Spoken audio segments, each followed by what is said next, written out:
მოგესალმებით ძვირფასო მსმენელებო. ერთი კვირა გავიდა, მე ვარ ბატონი დიმიტრი და ჩვენ ისევ პირდაპირ ეთერში ვართ. ახლა მინდა მოგასმენინოთ შეპირებული საუკეთესო ლობიანის რეცეპტი. მოგესალმებით. დღეს მოვამზადოთ კლასიკური ტრადიციული ლობიანები. ამისათვის დაგვრჩება პირველ რიგში ცომი. გამოვიყენოთ ჩვეულებრივი საფუარიანი ცომი.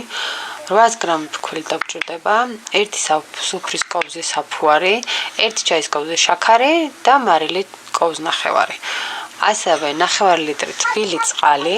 ეს ყველაფერი გადაურიოთ ერთმანეთში კარგად, რომ გავაერთიანოთ მასა.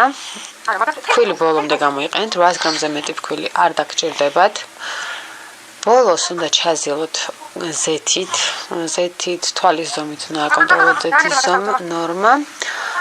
და საშუალოდ 10 წუთი უნდა მოძველოთ, რათა გამოვიდეს ელასტიური ცომი. კარგად მოზელილი, რასაც გვია, რომ ლობიანების წყობისას გემრიელი გამოვიდეს ლობიანი.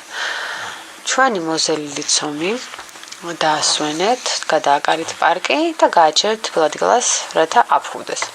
ამასობაში მოვამზადოთ გულსართი, მე მოვხარ მინდვრის ლობიო, ძალიან გემრიელი იყო და მე მიყვარს ლობიანში ხახვი, ამიტომაც ერთი თავი ხახვი დავჭერით წვრილად ძალიან და მოვთუშე ზეთში. თუ თქვენ არ გიყვართ ლობიანში ხახვი, ამ შემთხვევაში ხახვს რომ მოვთუშავთ, გადაწურეთ ზეთი და მხოლოდ გამოიყენეთ ეს არომატული ზეთი, რომელსაც ხახვი მისცემს თავის არომატს და ძალიან უხდება.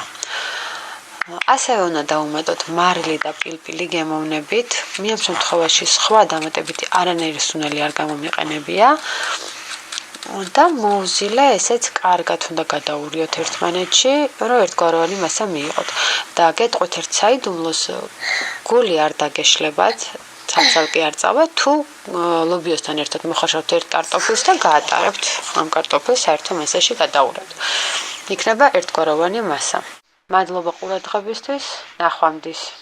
შენაგაშენა ღმერთმა. გისმენთ, თქვენ პირდაპირ ეთერში ხართ. გამარჯობა, მე ირმა ვარ 42 წლის. ბავშვობიდან წერ ლექსებს, მაგრამ არ მიბეჭდავენ. სადაც არ გავაგზავნე, ყველგან უარით გამომისტუმრეს. თან მეუბნებიან ძალიან კარგი ლექსებიაო, მაგრამ აი თქვენთანაც ვაგზავნი. ეს ლექსი გუშინ დავწერე. დიახ, გისმენთ, ვეცდებით დაგეხმაროთ, გისმენთ. სახლი ქუჩის ბოლოს. მე მარტოობის სევდამ დამრია ხელი, ამ ქუჩის ბოლოს ის სახლი დგას შენ რომ გელოდა. და ახლაც გელის და დარდობს, იქნებ ვეღარ ცნობ ნაცნობ ადგილებს, იქნებ შენც მეძებ, მაგრამ არ გახსოვს სად დგას ის სახლი.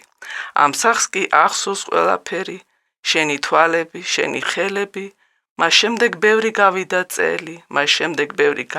წელი, გელი იქ სადაც ბევრი წელი გელოდი. კიდევ ერთი ლექსი მინდა წაგიკითხოთ. კი გენაცვალე, დიდი სიამოვნებით. უსათაურო.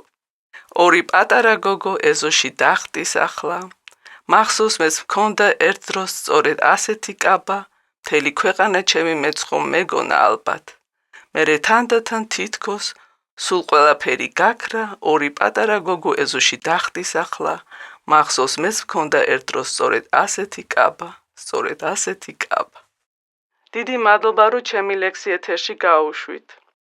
შეგახსენებთ, შეგიძლიათ გამოგვიგზავნოთ როგორც ხმოვანი, ისე ჩვეულებრივი წერილები და ასევე დაგვირეკოთ პირდაპირ ეთერში. ჩვენი დრო ამოიწურა, ძვირფასო მსმენელებო. შევხვდებით ერთ კვირაში. იმედი ვიქონიოთ, რომ კარგი ამბებიც გვექნება. აბა დროებით. გემშვიდობებით მომავალ შეხვედრამდე.